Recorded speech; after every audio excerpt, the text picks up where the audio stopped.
എന്റെ പേര് വിനയ്. സാധാരണക്കാരനാണ് ഞാൻ. വലിയ ബാക്ക്ഗ്രൗണ്ടോ പിന്തുണയോ ഇല്ലാത്തവൻ.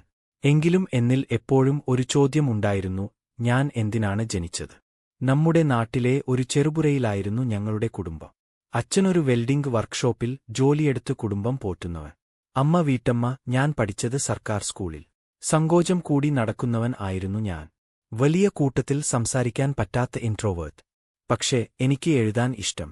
കുറച്ച് കവിതകളും ചെറുകഥകളും എഴുതിയിരുന്നേ. അവയൊക്കെ എത്രത്തോളം നല്ലതാണെന്ന് അറിയാമായിരുന്നില്ല, കാരണം ആരോടും ഞാനത് കാണിക്കാറില്ലായിരുന്നു.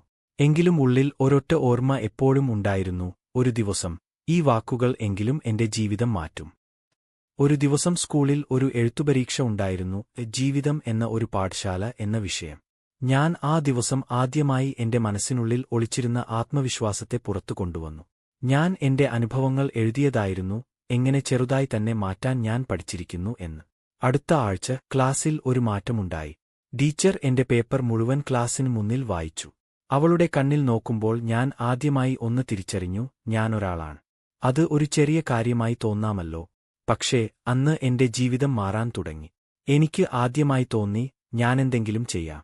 എന്റെ ഉള്ളിലുള്ളത് വിലപ്പെട്ടതാണ്. പിന്നീട് കോളേജിൽ ചേർന്നു. എഴുത്തിന് കൂടുതൽ സമയം കൊടുത്തു. ബ്ലോഗ് തുടങ്ങി. ആദ്യം വായനക്കാരില്ലായിരുന്നു. പക്ഷേ ഞാൻ എഴുതിയതെഴുതിയാണ് മുന്നോട്ടു പോയത്. ഒരു വർഷത്തിനകം ചില കവർ മാഗസിനുകൾ എന്റെ കഥകൾ പബ്ലിഷ് ചെയ്തു. പിന്നെ ശോഭനമായ ഒരു കമ്പനിയിലേക്കും എനിക്കൊരു ജോലിയും കിട്ടി, കണ്ടന്റ് ക്രിയേറ്റർ ആയി. ഇന്ന് ഞാനെഴുതുന്ന കുറച്ച് വരികൾ പലർക്കും പ്രചോദനമാകുന്നുവെന്ന് അറിയുമ്പോൾ ഞാൻ പഴയ തന്റെ ഒറ്റക്കാർപ്പില്ലായ്മയും ആത്മവിശ്വാസക്കുറവും ഓർക്കുന്നു. നിങ്ങളോട് പറയേണ്ടത് ഒന്ന് മാത്രം.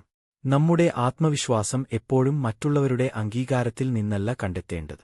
അത് നമ്മുടെ ഉള്ളിലെ വാക്കുകളിൽ, സ്വപ്നങ്ങളിൽ, ശ്രമങ്ങളിൽ മാത്രം രൂപപ്പെടണം. ഞാൻ അതാണ് കണ്ടെത്തിയത്. നിങ്ങളും കഴിയും. ആത്മവിശ്വാസം ഒരു തീപ്പൊരിയാണ്. ഒരിക്കൽ കത്തിക്കൊണ്ടു തുടങ്ങിയാൽ പിന്നെ ആരും നമുക്ക് അടുക്കാൻ തന്നെ മടിക്കും. എനിക്ക് പലപ്പോഴും തോന്നിയിരുന്നു, എനിക്ക് ഒറ്റക്കാർപ്പാണ് എണീറ്റു നിൽക്കാനുള്ള കാരണമെന്ന്. എന്റെ ഭാവികളെയും കഴിവുകളെയും കുറിച്ച് ആരും ഒരിക്കലും വിശ്വസിച്ചിരുന്നില്ല. പക്ഷേ അതിൽ ഏറ്റവും വലിയ പിഴവെന്താണ് അറിയാമോ? ഞാനും എന്റെ പറ്റും വിശ്വസിച്ചിരുന്നില്ല. എങ്കിൽ എങ്ങനെ ആ ആത്മവിശ്വാസം എനിക്കുള്ളിൽ ചുരുളിപ്പടിയാതെ കത്തിത്തുടങ്ങി? പോയിട്ട് നോക്കാം. ചെറുപ്പം, ഒറ്റക്കാർപ്പിന്റെ തുടക്കം. ഞങ്ങൾ 5 പേരാണ് കുടുംബത്തിൽ. അച്ഛൻ, അമ്മ, 2 സഹോദരങ്ങൾ, പിന്നെ ഞാനായാണ്. പഠിച്ചത് സർക്കാർ സ്കൂളിൽ. കച്ചവടക്കാർക്കും ജോലി ചെയ്യുന്ന കഷ്ടപ്പാടുള്ള ആളുകൾക്കും മക്കളായുള്ള കുട്ടികൾ കൂടുതലായിരുന്നൊരു സ്കൂൾ. ഞാൻ എല്ലാം ചെയ്യുമ്പോഴും പുറത്തുനിന്ന് കാണാൻ ആരും കാണാത്തത് പോലെ തോന്നുമായിരുന്നു. ഞാൻ ഉണ്ടെങ്കിൽ ഉണ്ടെന്നോ ഇല്ലെങ്കിൽ ഇല്ലെന്നോ ആർക്കും വ്യത്യാസമില്ലാത്ത പോലെ. പങ്കെടുക്കാൻ ഒരിക്കലും ധൈര്യമായില്ല. ക്ലാസ്സിൽ ടീച്ചർ എന്തെങ്കിലും ചോദിച്ചാൽ കൈ ഉയർത്താൻ കിടന്നുണ്ടായിരുന്ന ആശങ്ക. വ്യാജം പറയും, എല്ലാരും ചിരിക്കുമെന്നും. പക്ഷേ എന്റെ ഉള്ളിൽ ശാന്തമായി വീണ്ടിയിരുന്ന ഒന്നുണ്ടായിരുന്നു, എഴുതാനുള്ള താത്പര്യം. ആദ്യ മുന്നേറ്റം.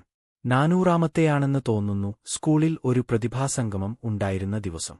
ടീച്ചർ എഴുത്തുപരീക്ഷയ്ക്ക് വിഷയം പറഞ്ഞു, നിന്റെ ജീവിതത്തിലെ പ്രധാന മോഹം. എനിക്ക് പറയാനുള്ളത് ഒട്ടുമിക്കവാറും മാതാപിതാക്കളെ സന്തോഷിപ്പിക്കണം എന്നതായിരുന്നു. പക്ഷേ എന്റെ ഉള്ളിൽ നിന്നെത്തിയ വാക്കുകൾ ആയിരുന്നു, എനിക്ക് എന്നിൽ വിശ്വാസം ഉണ്ടാകണം. അതെഴുതി കഴിയുമ്പോൾ, അങ്ങനെ ഒരു ആദ്യമായും എന്റെ ഉള്ളിലെ സത്യം എഴുതിയപ്പോഴാണ് ഞാനൊരു മാറ്റം കാണാൻ തുടങ്ങിയത്. അന്ന് ഒട്ടുമിക്ക കുട്ടികളും കുടുംബം, ജോലി, കാഴ്ചകൾ തുടങ്ങിയ കാര്യങ്ങളായിരുന്നു എഴുതിയത്. പക്ഷേ ടീച്ചർ എന്റെ പേപ്പർ ക്ലാസ്സിൽ വായിച്ചു.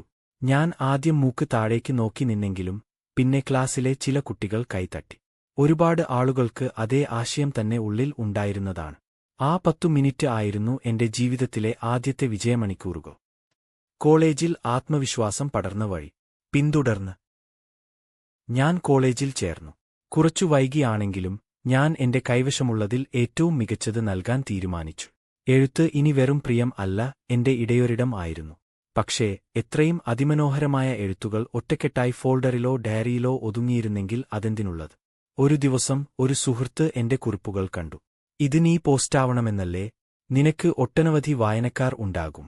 അതുവരെ ഞാനൊരു ബ്ലോഗ് പോലും തുടങ്ങാത്തവനായിരുന്നു. പക്ഷേ അന്ന് തുടക്കം വെച്ചു.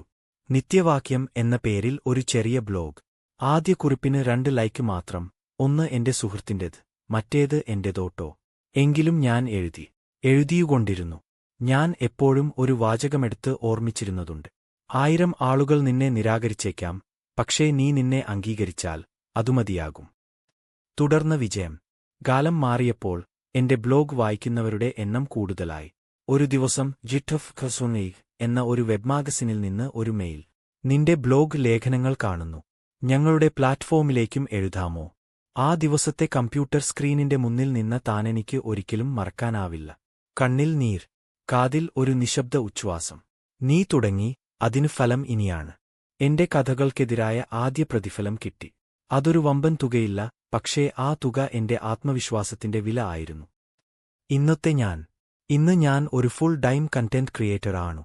എഴുത്തും മോട്ടിവേഷണൽ പ്രസംഗങ്ങളും എന്റെ ഭാഗമായിരിക്കുന്നു. പുസ്തകം എഴുതുകയാണ് ഇപ്പോൾ. പേരെന്താണെന്നോ?